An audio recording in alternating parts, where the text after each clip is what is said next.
வந்து என்ன கொள்கையை பிடிச்சிருக்கிறாரு, இவர் என்ன ஒரு சமூக போராளியா, ஏதாவது ஒரு சமூக ரீதியான விஷயத்துக்காக வந்து போராடி ஜெயிலுக்கு போயிட்டு வந்தவரா, இல்ல ஒரு நடிகர். சினிமா துறையில இருந்து நடிச்சுட்டு வெளியே வந்தா நீங்க வந்து பெரிய ஆளாயிடலாம் அப்படிங்கிற ஒரு விஷயத்த வந்து நீங்க வந்து கோட் பண்ற மாதிரியே ஒரு ஐயா சொல்லியிருந்தாரு, தமிழ்நாட்டு பேசியே என்ன பண்ணாங்க ஆட்சியாளர்கள், பேசாம என்னுடைய மகன் செய்வார். அப்படி பேசியதால் தான் நீங்க இன்றைக்கு வந்து சமதர்மம் மதசார்பின்மை பத்தி பேசுகிறோம். அதெல்லாம் வந்து காரணம் வந்து விஜயோட போட்டோவை காட்டி இவர் யாருன்னு தெரியுதா, சின்ன பிள்ளைங்க இருக்கக்கூடிய இடத்துல இவர் வந்து எப்படி சிஎம் ஆனாரு, இதுக்கு முன்னாடி என்ன பண்றாரு, சிஎம் ஆகி மக்களுக்கு என்னென்ன நல்லது பண்றாரு தெரியுதுங்களா, இந்த இதெல்லாம் இப்படி போட்டோவை காட்டி அப்ப சின்ன வயசுல வந்து என்ன விஷயத்த விதைக்க வரங்க. அவர் டிராப் அவுட் முழுசா வந்து கல்லூரி முடிக்கல.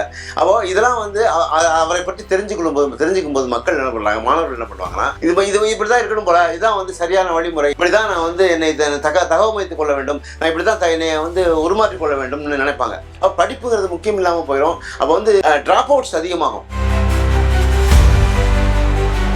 அப்போ விஸ்வநாதன் உயர்கல்வித்துறை அமைச்சர் என்ன பண்ணாரு, இது வந்து இந்தியாவுடைய தேசிய கீதமா இல்ல தமிழ்தாய் வாழ்த்தா, அப்ப நீங்க எதற்காக நீங்க வந்து இந்த பாட்டுக்கு ஒரு உயர்கல்வித்துறை அமைச்சர் ஆடுகிறார்? திமுக ஆட்சியில சிபிஎஸ்இ ஸ்கூல்ல வந்து அங்கீகாரம் பெறுவதற்கு டிஎம்கே வந்து 25 லட்சம் முதல் 30 லட்சம் வரை இவங்க வந்து லஞ்சமா இன்னைக்கு வாங்கினாங்க.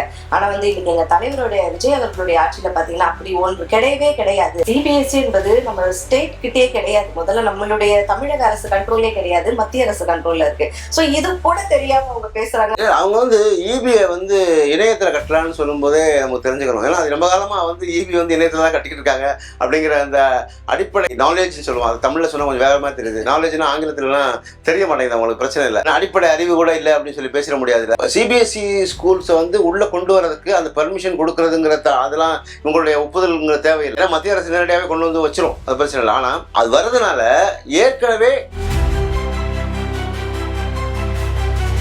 முதலமைச்சருக்கு இன்னைக்கு பிறந்த நாளும் போது கேக் வெட்டும் போது வேண்டாம்னு சொல்லிட்டாரா, அம்மோனியா வாயுல இருந்தவங்க நிறைய பேருக்கு போது நான் இல்ல, அதாவது இப்ப அம்மோனியா வாயு கசிவால் பாதிக்கப்பட்டவர்களுக்கு உடனே போய் முதலமைச்சர் போய் பார்த்துக்கலாம். அது ஒன்றும் ஒரு அயல்நாட்டுல எல்லாம் இல்ல, தமிழ்நாட்டுக்குள்ளதான் இருக்கிற ஒரு விஷயம் தான். ஏன்னா அவர் 41 பேர் கரூர்ல இருந்த போதே ஓடி போனவர் தான்.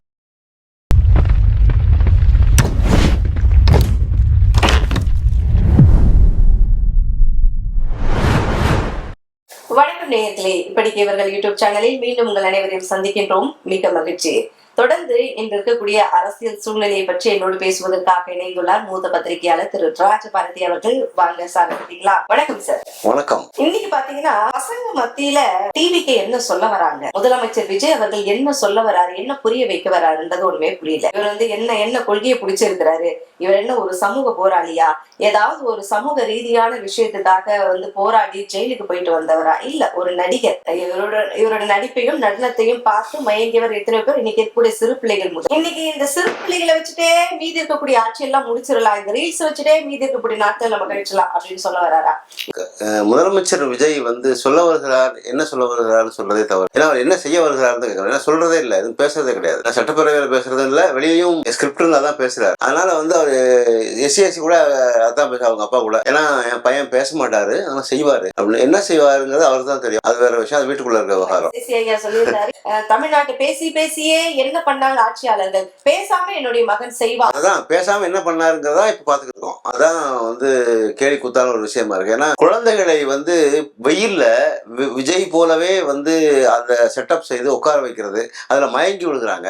அப்போ இது வந்து எந்த ஒரு கலாச்சாரத்தை எடுத்துட்டு போகுது அப்படின்னு பார்த்தா, அது ஒரு ஆரம்ப காலத்தில் பேசியேன்னு சொன்னா, அப்படி பேசியதால் தான் நீங்க இன்றைக்கு வந்து சமதர்மம் மதசார்பின்மை பத்தி பேசுகிறோம். அதுக்கெல்லாம் வந்து காரணம் வந்து இதுக்கு முன்னாடி இருந்த ஆட்சியாளர்கள், பேரறிஞர் அண்ணா, பெரியார் போன்ற பலதரப்பட்ட சமூக முன்னேற்றத்தை கொண்டு மனதில் கொண்டு எண்ணத்தை கொண்டு அவங்க செயல்பட்டதுனால தான் இன்னைக்கு அம்பேத்கர் நிறைய பெரிய ஆட்களை வந்து பேசுகிறோம்னு சொன்னா, அதெல்லாம் வந்து பேசியதால் தான் வந்தது. பேச்சுரிமைங்கிறது ரொம்ப அவசியமான ஒன்று. நான் பேசாம செய்யறேங்கிறத வந்து நடைமுறையில சாத்தியமில்லாத ஒன்று. இன்னொன்னு, பசங்களை வந்து குழந்தைகளை வந்து நீங்க ஏற்கனவே மேனிப்புலேட் பண்ணி தான் ஓட்டு வாங்கினீங்கிறது ஒரு பெரிய குற்றச்சாட்டு இருக்கு.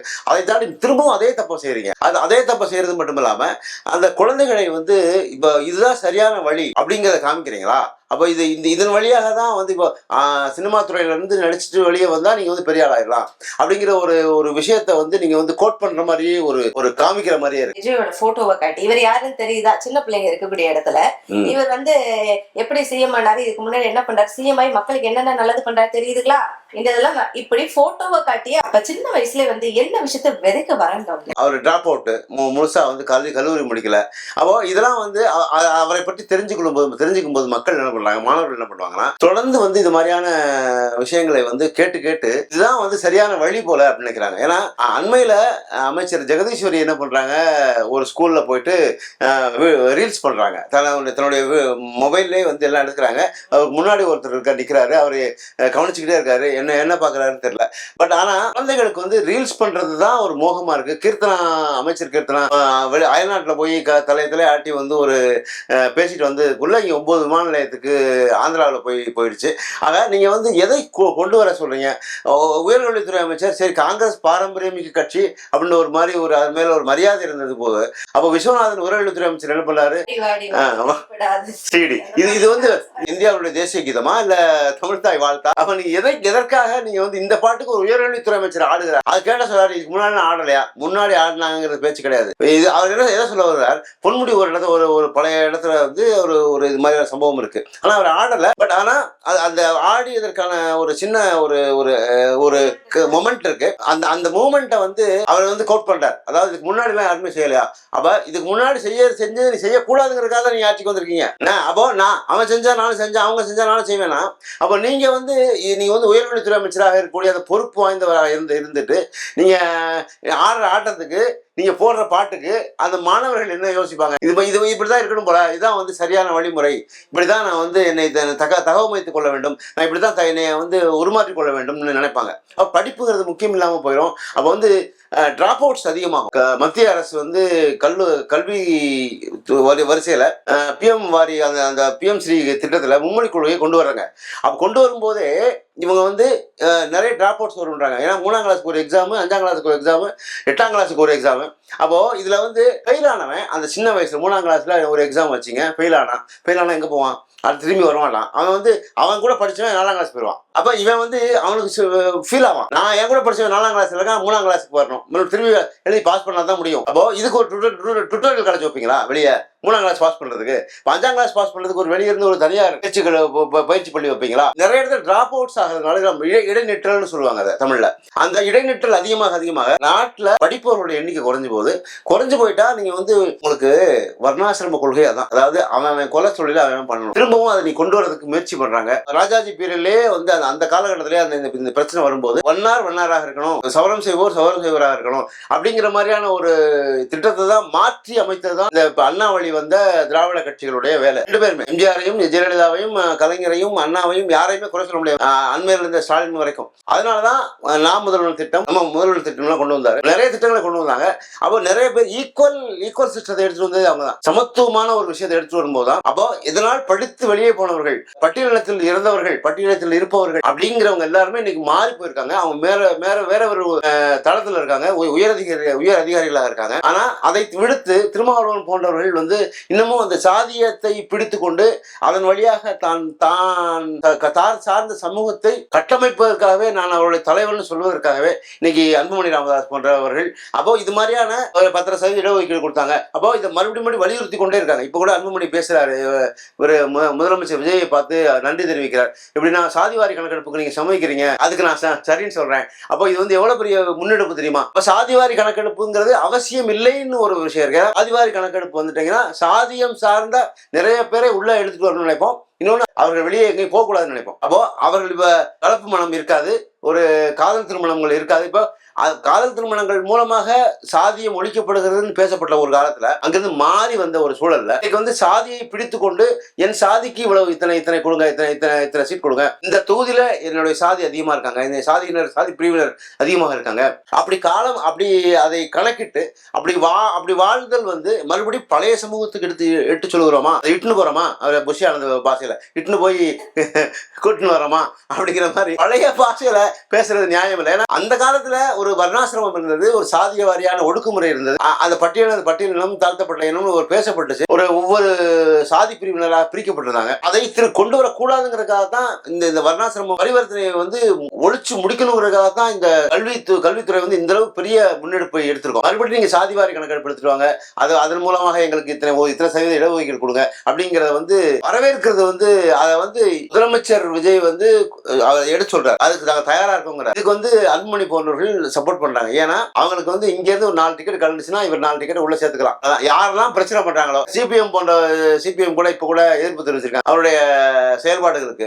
அணை விவகாரத்துல வந்து நீங்க வந்து மாற்றி தீர்மானம் எடுக்கக்கூடாது அப்படிங்கிற மாதிரி எல்லாம் பேசுறாங்க. ஒரு ஒருமித்த கருத்துங்கிறது முக்கியமா இருக்கு. வந்து அடுத்தடுத்த கட்டத்துக்கு நகரும் போது இவர் திருமாவளவன் வந்து என்ன சொல்றாரு, இந்த நேரம் நான் விளைவிக்கிறோம் சொல்றாரு. அப்ப இந்த கேப்பை சரி பண்ணணும். அதுக்காக தான் பாக்குறாங்க. இன்னைக்கு 6 தொகுதிகள் வந்து காலியா இருக்கு. அடுத்த தொகுதியில கூட டிவிக்கு வந்துரும்னு யோசிக்கிறாங்க. ஆனா இது வந்து சாத்தியம் இல்லைங்கிறதா தெரியுது. ஏன்னா இவருடைய போக்கு அப்படிதான் இருக்கு. இப்போ அது டிவிக்கு வாரியர்ஸ் எந்த அளவுக்கு இருக்கிறாங்க அப்படின்றது நிறைய விஷயம் நம்ம பார்த்துட்டு வரும்போது இந்த ஒரு விஷயத்தை நம்ம பார்த்தே ஆகும். என்னன்னு பாத்தீங்கன்னா, கடந்த திமுக ஆட்சியில சிபிஎஸ்இ ஸ்கூல்ல வந்து அங்கீகாரம் பெறுவதற்கு டிஎம்கே வந்து 25 லட்சம் முதல் 30 லட்சம் வரை இவங்க வந்து லஞ்சமா எங்ககிட்ட வாங்கினாங்க.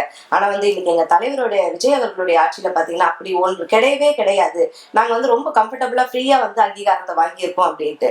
சிபிஎஸ்இ என்பது நம்ம ஸ்டேட் கிட்டே கிடையாது. முதல்ல நம்மளுடைய தமிழக அரசு கண்ட்ரோலே கிடையாது, மத்திய அரசு கண்ட்ரோல்ல இருக்கு. சோ இது கூட தெரியாம அவங்க பேசுறாங்க அப்படின்னும் போது நமக்கு என்னன்னு சொல்றது. அவங்க வந்து ஈபியை வந்து இணையத்துல கட்டலான்னு சொல்லும் போதே நமக்கு தெரிஞ்சுக்கணும். ஏன்னா அது ரொம்ப காலமா வந்து ஈபி வந்து இணையத்துல தான் கட்டிக்கிட்டு இருக்காங்க அப்படிங்கிற அந்த அடிப்படை நாலேஜ் சொல்லுவோம். அது தமிழ்ல சொன்னா கொஞ்சம் வேற மாதிரி தெரியுது. நாலேஜ்னா ஆங்கிலத்துலலாம் தெரிய மாட்டேங்குது. அவங்களுக்கு பிரச்சனை இல்லை, அடிப்படை அறிவு கூட இல்லை அப்படின்னு சொல்லி பேசிட முடியாது. அது ஒரு அதுக்காக அந்த மாதிரி யோசிக்கும் போது இவங்க வந்து சிபிஎஸ்இ ஸ்கூல்ஸை வந்து உள்ள கொண்டு வரதுக்கு அந்த பெர்மிஷன் கொடுக்கறதுங்கிற அதெல்லாம் இவங்களுடைய ஒப்புதல்ங்கிற தேவையில்லை. மத்திய அரசு நேரடியாகவே கொண்டு வந்து வச்சிரும், அது பிரச்சனை இல்லை. ஆனா அது வருதுனால ஏற்கனவே திமுக ஆட்சியிலேயே வந்து ஓராசிரியர் பள்ளி இருந்தது, ஈராசிரியர் பள்ளி இருந்தது. ஓராசிரியர் பள்ளிகள்னா என்ன, மலைவாழ் பிரதேசங்கள்ல அது மாதிரி 18 பட்டின்னு சொல்லுவோம். இப்போ எங்க ஊர் பக்கம்லாம் நிலக்கோட்டை செய்யாத பக்கம் விளாம்பட்டி ஏரியால எல்லாம் பாத்தீங்கன்னா ஒரு 18 பட்டி சேர்ந்த ஒரு முக்கியமான ஒரு தலை கிராமம்னு சொல்லுவாங்க. தலை கிராமம் வந்து கொஞ்சம் ஓரளவு பரவாயில்லாம இருக்கும். இன்னும் இந்த போக்குவரத்து வசதிலாம் இல்லாம சில நிறைய கிராமங்கள் இருக்கும். கருத்தாண்டிப்பட்டி அது மாதிரியான நிறைய ஊர்கள்லாம் இருக்கு. குக்கிராமங்கள் அது மாதிரி இருப்பாங்க. அந்த குக்கிராமங்கள்ல எல்லாம் வந்து இருக்கவங்க எல்லாம் மொத்தமா வந்து இங்க வந்து படிக்கிறதுக்கு ஒரு தலை கிராமத்துல வந்து படிப்பாங்க. அப்ப இது இங்க ஒரு பள்ளியை வச்சிருப்பாங்க. அந்த ஓராசிரியர் பள்ளியில என்னவா இருக்கும்னா மொத்த மாணவர் எண்ணிக்கை வந்து ஒரு 30 இருப்பாங்க. ஏன்னா 1வது 2வது 3வது 4வது 5வது வரைக்கும் அது எல்லாத்துக்குமே ஒரே வாத்தியர் தான், ஒரே ஆசிரியர் தான். அவர் தான் எல்லாத்தையும் பிரிச்சு சொல்லிக் கொடுப்பாங்க. அப்போ ஏன்னா அங்க வந்து அவ்வளவுதான் பண்ண முடியும். அப்போ அதுக்காக தான் கொண்டு வரப்பட்டது ஓராசிரியர் பள்ளி. ஈராசிரியர் பள்ளி கொஞ்சம் இருந்துச்சு. ஈராசிரியர் பள்ளியுமே எப்படின்னா பக்கத்தில் இருக்க கூடுதலாக வரக்கூடிய மாணவர்களை ஒரே ஆசிரியர் சமாளிக்க முடியாதுன்னா ஈராசிரியர் பள்ளி இருந்துச்சு. அப்போ உறைவிட பள்ளிகள் உருவாக்கினாங்க. அது வந்து ஏன்னா காமராஜர் பீரியட்ல மட்டும் இல்லாம அதுக்கு அண்ணா பீரியட்லயுமே இருந்தாங்க. ஏன்னா அது வந்து கோத்தகிரி போன்ற மலைவாழ் பிரதேசங்கள்ல பள்ளி முடிந்து வீட்டுக்கு போக முடியாது. ஏன்னா மிருகங்களுடைய பிரச்சனை இருக்கும். கரடி அது மாதிரி வனவிலங்குகள் வந்து அதிகமா வந்து இது பண்ணாங்க. அங்கேயே தங்கி படிக்கிறதுக்கான சாப்பாடு எல்லாமே வசதிகள் பண்ணாங்க. அப்படி வளர்த்த ஒரு தமிழகத்தை கல்வியையும் மருத்துவத்தையும் இலவசமாக தர வேண்டும் என்று நாம யோசிச்சுக்கிட்டு இருக்கக்கூடிய ஒரு காலகட்டத்துல நீங்க இருக்கிற பள்ளிகளையும் அரசு பள்ளிகளையும் மூடுறதுக்கு யோசிக்கிறீங்க. இப்ப இதுவரைக்கும் பார்த்தா நம்ம வந்து 2003க்கு பிறகு பள்ளிகளில் ஆசிரியர்களாக பணியாற்றியவர்களுக்கு பென்ஷன் கிடையாது. அவங்க வந்து போராடிக்கிட்டே இருக்காங்க. 2003க்கு முன்னாடி இருந்தவங்க தான் பழைய ஓய்வூதிய திட்டம் இருக்கிறது. இப்போ வந்து புதிய ஓய்வூதிய திட்டம் கடந்த ஆண்டு தான் அறிவிச்சாங்க. அதுவும் வந்து இவங்களுடைய பணத்தை எடுத்து பிடிச்சிருந்து கொடுக்குற மாதிரி அது இன்னும் நிறைய பேருக்கு இன்னும் அப்ளிகபிள் ஆகல. அது வந்து இன்னும் பயன்பாட்டுக்கு வரல. ஆனா இந்த ஆசிரியர்களே வந்து அதிகமான சம்பளம் தரும் அரசு பள்ளிகளில் பணியாற்றுபவர்களுக்கு. அதனால இவங்க வந்து எப்போல்லாம் ஓய்வு பெறுகிறார்களோ அதுக்கடுத்து புதியவர்களை நியமிப்பதில்லை. அதுக்கான மாணவர்களுடைய எண்ணிக்கை அதிகமாக இல்லைன்னு சொல்லி அங்க எந்தெந்த இடத்துல குறைவாக இருக்கிறார்களோ அங்கதான் அந்த பள்ளிகளை மூடுகிறார்கள். அந்த வகையில கிட்டத்தட்ட 1000 பள்ளிகளை மூடுவதற்கான ஒரு மறைமுக கையெழுத்து நடைபெறவிருக்கிறது. அதுக்குதான் இந்த பேச்சுவார்த்தை. மத்திய அரசு வந்து சிபிஎஸ்இ பள்ளிகளை இங்கே கொண்டு வராங்கன்னு சொன்னா இங்க இருக்கிற அரசு பள்ளிகளில் படிப்பவர்கள் அவங்க ஆட்டோமேட்டிக் இவங்க மும்மொழி கொள்கை வர கொண்டு வராங்க. மும்மொழி கொள்கை கொண்டு வரும்போது அவன் எக்ஸாம்ல ஃபெயில் ஆவான், ஆடு மேய்க்க போயிடுவான், பழைய வேலைக்கு போயிடுவான். அப்ப அவன் வேலையை திரும்பி போயிட்டானா அரசு பள்ளியில ஆள் இல்ல, அதனால நான் வந்து தனியார் பள்ளிக்கு வர வேண்டியிருக்கு அப்படிங்கிற மாதிரியான ஒரு காரணத்தை காமிச்சு கால்குலேஷன் எப்படின்னா 30 மாணவர்களுக்கு ஒரு ஆசிரியர், 50 மாணவர்களுக்கு 2 ஆசிரியர் போட முடியாது. இந்த 50 மாணவர்களையும் பக்கத்துல இருக்க ஒரு இன்னொரு பள்ளிக்கு மாத்துங்க. அப்போ அங்க மாத்தும் போது அங்க ஒரு கூடுதலா ஒரு 20 பேர் வந்தாங்கன்னா ஒரு சேர்த்து ஒரு 2 ஆசிரியர்ல போட்டுக்கலாம் அப்படின்ற மாதிரி இருந்ததை அதையுமே வந்து அது ஓராசிரியர் பள்ளி ஈராசிரியர் பள்ளி இப்ப கிடையாது. அதனால மொத்தமான ஒரு அரசு பள்ளியா தான் இருக்க முடியும் அப்படிங்கிற மாதிரி குறைந்தபட்சம் ஒரு 300 பேர் இருந்தா தான் அந்த பள்ளியை நடத்த முடியுங்கிற மாதிரியான அளவு கொண்டு போறாங்க. அப்ப கொண்டு போகும்போது அந்த எண்ணிக்கை இல்லாத பட்சத்துல அந்த பள்ளிகள் மூடப்படுகின்றன. மூடப்பட்டுச்சுன்னா இதனால பாதிக்கப்பட போறது யாரு அப்படின்னா, ஒன்றும் தெரியாத அப்பாவியான ஏழ்மையான அடித்தட்டு மக்கள் வந்து அன்றாடமாக வேலைக்கு போறவங்க என்ன பண்றாங்கன்னா, பள்ளி இல்லைன்னா பரவாயில்ல, பையனையும் சேர்த்து வேலைக்கு கூட்டு போயிடலாம் அப்படின்னு சொல்லி அவனையும் சேர்த்து கூட்டு போய் அவங்களுடைய படிப்பு வாழ்வாதாரமே வந்து மொத்தம் யாருக்கோ அடிமையாக வாழ்வதை போல காலகட்டத்தை கொண்டு போறாங்க. இதைத்தான் வந்து மீண்டும் கொண்டு வருவதற்கான முயற்சியை முதலமைச்சர் விஜய் செய்கிறார். அதுதான் வருத்தமான விஷயமா இருக்கு. அதாவது பாத்தீங்கன்னா வட மாநிலத்தெல்லாம் பாத்தீங்கன்னா ஒரு சீஃப் கெஸ்ட் ஒரு ஸ்பெஷல் டாக் கொடுக்கணும் அப்படின்னும் போது பள்ளியில வந்து இந்த ஆன்மீகவாதிகளை கூட்டு வருவாங்க, இந்த சாமியார்கள் இவங்களை கூட்டு வர, இவங்க ஆன்மீகத்தை பத்தியும் சாமி தான் நமக்கு எல்லாம், நமக்கு கடவுள் தான், இதெல்லாம் அடுத்துதா அப்படின்னு பசங்களை வந்து அப்படியே வந்து அவங்களோட கன்ஃபியூஸ் பண்றது மைண்ட. பட் இங்க பாத்தீங்கன்னா அதே போல சினிமா அப்படின்ற ஒண்ணு வந்து பிள்ளைகள் மத்தியில கொண்டு வந்து பிள்ளைங்களுடைய மைண்டையும் கன்ஃபியூஸ் பண்ணி நீங்க சொன்ன மாதிரி இனி ஒரு நாட்கள் வந்து இடைநிற்றல் அப்படின்றது அதிகமாகுமோன்ற பயம்தான் உண்டாகுது. முதலமைச்சருக்கு இன்னைக்கு பிறந்த நாளுன்னும் போது கேக் வெட்டும் போது வேண்டாம்னு சொல்லிட்டாரா, அமோனியா வாயில இருந்தவங்க நிறைய பேருக்கு போது நான் இந்த செலிப்ரேஷன் பண்ண விரும்பலட்டு இவ்வளவு நல்லுள்ளம் கொண்டவர் சிறு வயதிலே பிள்ளைகளுக்கு கொஞ்சம் கொஞ்சமா அப்படி பாய்சன் இல்ல. அதாவது இப்ப அமோனியா வாயு கசிவால் பாதிக்கப்பட்டவர்களுக்கு உடனே போய் முதலமைச்சர் போய் பார்த்துக்கலாம். அது ஒன்றும் ஒரு அயல்நாட்டுல எல்லாம் இல்ல, தமிழ்நாட்டுக்குள்ளதான் இருக்கிற ஒரு விஷயம் தான். ஏன்னா அவர் 41 பேர் கரூர்ல இருந்த போதே ஓடி போனவர் தான். அதனால திரும்பி போய் அவர் போய் பார்க்க முடியாது. ஏன்னா அவருக்கு அந்த வாய்ப்பு இல்லை. ஏன்னா அவர் அப்படிதான் வச்சிருக்காரு. ஏன்னா எங்க அண்ணா அப்படிதான் இருப்பாரு, எங்க ப்ரோ அப்படிதான் இருப்பாருன்னு தான் அவரை தூக்கி கொண்டாடிய தொண்டர்கள் ரசிகர்கள் அப்படிதான் பேசினாங்க. இன்றைக்கும் அந்த முன்னுதாரணத்தை கொண்டுதான் அவங்க பேசுறாங்க. ஆனா தன்னுடைய பிறந்த நாளை இன்றைக்கு கொண்டாடல அப்படிங்கிறது வந்து ஒரு ஹம்பக்கா ஒரு சட்டப்பேரவைக்கு முன்னாடி தன்னை காமிச்சுக்கிறாரே தவிர, ஆனா நேற்றுல இருந்தே 2-3 நாட்களாக அவருடைய பிறந்த நாளை கொண்டாடி கொண்டே இருக்கிறார்கள். அங்கங்கே நடந்துகிட்டே இருக்கு. அதனாலதான் பள்ளிகள்ல வந்து இது மாதிரி மாணவர்கள் மயங்கி விழுந்ததெல்லாம் முன்னாடியே அதுக்கான ட்ரைனிங் ரிஹர்சல் சொல்லுவோம்ல, அதெல்லாம் ஏற்பாடு பண்ணாங்க. அதுலதான் மயங்கி விழுந்தாங்க, அதுலயும் இருந்தாங்க. இன்றைக்கும் அந்த சூழல் நடந்து அது மாதிரியான இருக்கு. திமுக அரசு செய்ததை வேறு ஒரு மார்க்கமாக வேறு ஒரு திட்டமாக மாற்றுவதை அதிமுக அரசுமே செஞ்சது. ஏன்னா ஆரம்ப காலத்துல இருந்து இந்த கோட்டை இருக்குல்ல, இப்ப கோட்டையில வந்து தான் சட்டப்பேரவை நடந்துகிட்டு இருக்கு, அந்த செயின்ட் ஜார்ஜ் கோட்டையில. அப்போ அதை வந்து மாற்றணுங்கிறதுக்காக முன்னாள் முதலமைச்சர் டாக்டர் கலைஞர் வந்து என்ன பண்ணாருன்னா, ஒரு பெரிய அளவிலான ஒரு பாராளுமன்ற கட்டிடம் மாதிரியான ஒரு தோற்றத்துல ஒரு சட்டப்பேரவை வளாகத்தை ஏற்படுத்தினார். அதை வந்து ஆட்சி மாற்றம் ஏற்பட்டது. உடனே அம்மையார் ஜெயலலிதா அவர்கள் வந்து அதை பல்நோக்கு மருத்துவமனையாக மாத்திட்டாங்க. ஏன் இப்ப சொல்ல வரேன் அப்படின்னு சொன்னா, நேற்று அண்மையில அமைச்சர் ஆதவர்ஜுனா வந்து கலைஞர் பன்னாட்டு அரங்கத்தை போய் பார்த்திருக்கேன். முட்டுக்காடுல இருக்காது, அது வந்து கட்டிட்டு இருக்காங்க. அதை பன்னாட்டு அரங்கம்ங்கிறது எல்லாரும் ஃபாரின் டெலிகேட்ஸ் யாராவது வந்தாலும் வந்து உட்கார்ந்து அமர்ந்து பேசுவதற்கான ஒரு மிகப்பெரிய ஒரு நல்ல அமைப்பாக முயற்சி பண்ணாங்க. அதை கடந்த ஆட்சியில் அது நடந்துகிட்டே இருக்கு. அதை பார்த்து விட்டு உடனே சொல்கிறார், இதை வந்து சட்டப்பேரவையாக மாற்ற போகிறோம். அதுக்கான அந்த இடத்த வந்து ஏன்னா இந்த இடம், ஏன்னா அவர் எதுக்காக மாற்ற போகிறோம், அதுல ஒரு பெரிய சுயநலம் இருக்குதுல. முதலமைச்சர் விஜய்க்கு வீட்டு பக்கத்துல முட்டுக்காடுக்கு அவருக்கு எளிது, அதனால எல்லாரும் அங்க வந்துருங்க. ஏன்னா துக்ளக் தர்பார்னு ஒரு முதல்ல வந்து ரொம்ப ஒரு காமெடியா ஷோ வந்து ஒரு நாடகம் போடுவார். அதாவது அதை போல அப்போ அந்த இதுல வந்து தான் நினைச்ச இடத்துல தலைமைச் செயலகத்தை மாத்துவாரு, தலைமையிடத்தை மாத்துவாரு. தான் சௌகரியத்துக்காக, தனது நலனுக்காக, தனது வளனுக்காக நீங்க வந்து எல்லாரும் கஷ்டப்பட்டாலும் பரவாயில்ல, நான் அங்க மாத்திக்கிறேன் அப்படிங்கிற ஒரு முடிவுக்கு இப்போ வந்திருக்காங்க. அப்போ இதுக்கு முந்தைய அரசு செய்த அந்த திமுக அரசு எடுத்ததுனாலயே இவங்க வந்து அதை மாத்தினாங்க அப்படிங்கிற மாதிரி, ஜெயலலிதா அரசு மாத்தினாங்க அப்படிங்கிற மாதிரி. இவரும் இது ஒரு எதற்காக உருவாக்கப்பட்டதோ அதை விடுத்து இவங்க வந்து தன்னுடைய தலைமைச் செயலமாக மாற்றிக்கொள்வதற்கு அவங்க முயற்சி பண்றாங்க. அப்போ இது வந்து ஒரு எல்லாமே வந்து தனக்கு சாதகமான அம்சமாக, யார் எப்படி போனாலும் என்ன, அது எனக்கு பிரச்சனை இல்லை, மாணவர்கள் மயங்கி விழுந்தாலும் பிரச்சனை இல்லை, எனக்கு எதை பத்தி கவலையே கிடையாது, நான் என்ன நினைக்கிறேனோ அதை செய்கிறேன், அவ்வளவுதான் அப்படிங்கிற ஒரு தான் தோன்றித்தனமான ஒரு எண்ணம் தான் இது. அதை வந்து நிழல் முதல்வர் ஆதவர்ஜுனா செய்கிறாருன்னு தான் எல்லாருமே சொல்றாங்க. ஏன்னா சட்டப்பேரவையில வந்து அவ்வளவு பெரிய அடிதடி நடக்கிற மாதிரியான ஒரு சூழல் நிகழுது. அப்ப கூட ஒரு அமைதியா தான் இருக்காரு, தடுக்கல, அதுக்கான ஒரு பேச்சு சொல்லல, எதை பற்றியுமே சொல்லாம ஒரு முதலமைச்சர் அமைதியா அமர்ந்திருக்கிறாரு. பதிலடி கொடுப்பதாக எண்ணிக்கொண்டு ஆதவர்ஜுனாவும் ராஜ்மோகனும் தான் பேசுறாங்க. அப்போ மாற்றி வந்து யாருக்காகவோ நீங்க வந்து கூஜா துக்குறீங்க இல்ல முட்டு கொடுக்குறீங்க அப்படின்னா, ஏதாவது ஒரு வகையிலையாவது அவர் என்ன ஒரு இந்த விஷயத்துல கூட அமோனியா வாயு கசிவுல கூட 8 பேருக்கு மேல இறந்திருக்காங்க, இன்னும் ஐசியூல சிகிச்சையில இருக்காங்க. இவங்களுக்காவது ஒரு குரல் கொடுக்கலாம், அறிக்கை விடுறதோட ரைட்டு, 2 லட்சம் ரூபாய் இறந்தவர்களுக்காக கொடுக்குறீங்கன்னு அறிவிச்சீங்க, அதெல்லாம் சரிதான். அத பிரதமர் மோடி அவர்களும் இரங்கல் தெரிவிக்கிறார். அங்க இருந்து இரங்கல் தெரிவிக்கிறது, நீங்கள் இரங்கல் தெரிவிக்கிறதுக்கு இந்த வித்தியாசம் இருக்கு.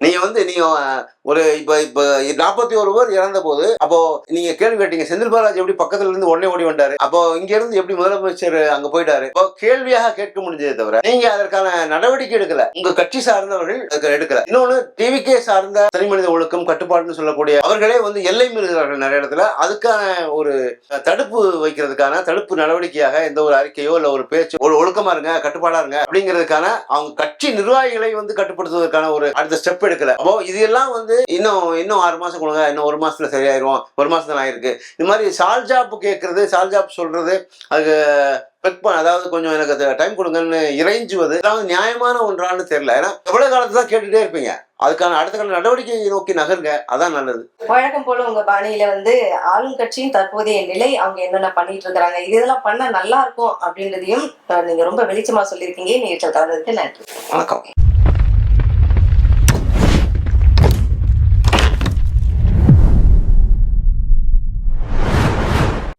ஷேர் பண்ணுங்க, சப்ஸ்கிரைப் பண்ணுங்க, மறக்காம பெல் பட்டனை கிளிக் பண்ணுங்க.